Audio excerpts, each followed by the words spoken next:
So this was too good not to share and just comment on and look at. This guy's take on addiction and how we view it versus what we should do is fantastic. Almost everything we think we know about addiction is wrong.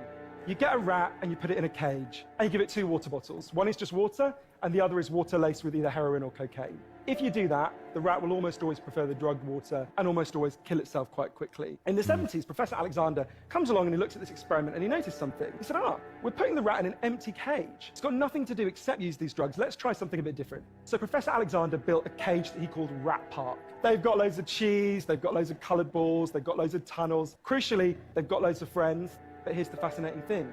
In Rat Park, they don't like the drugged water. You go from almost 100% overdose when they're isolated to 0% overdose when they have happy and connected lives. What if addiction isn't about your chemical hooks? What if addiction is about your cage? What if addiction is an adaptation to your environment? Maybe we shouldn't even call it addiction. Maybe we should call it bonding. Human beings have a natural and innate need to bond. And when we're happy and healthy, we'll bond and connect with each other. But if you can't do that because you're traumatized or isolated or beaten down by life, you will bond with something that will give you some sense of relief. Now, that might be gambling, that might be pornography, that might be cocaine, that might be cannabis, but you will bond and connect with something because that's our nature. The opposite of addiction is not sobriety. The opposite of addiction is connection. Man, so that last line, the opposite of addiction is not sobriety, but the opposite of addiction is connection.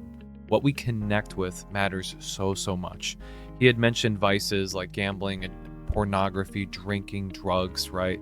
These connections that we make matter. The influences we have in our life matter. The people in our life that we have, the connections we make matter so much. Life is a team sport. When we have those right team members, the right connections, we set ourselves up for success. But if we're trying to run through life alone, it gets really difficult. The team members we start to search for or use are not the ones that set us up for success, but failure. Really think about what your connections are. What we connect to matters. Like and subscribe for more helpful content.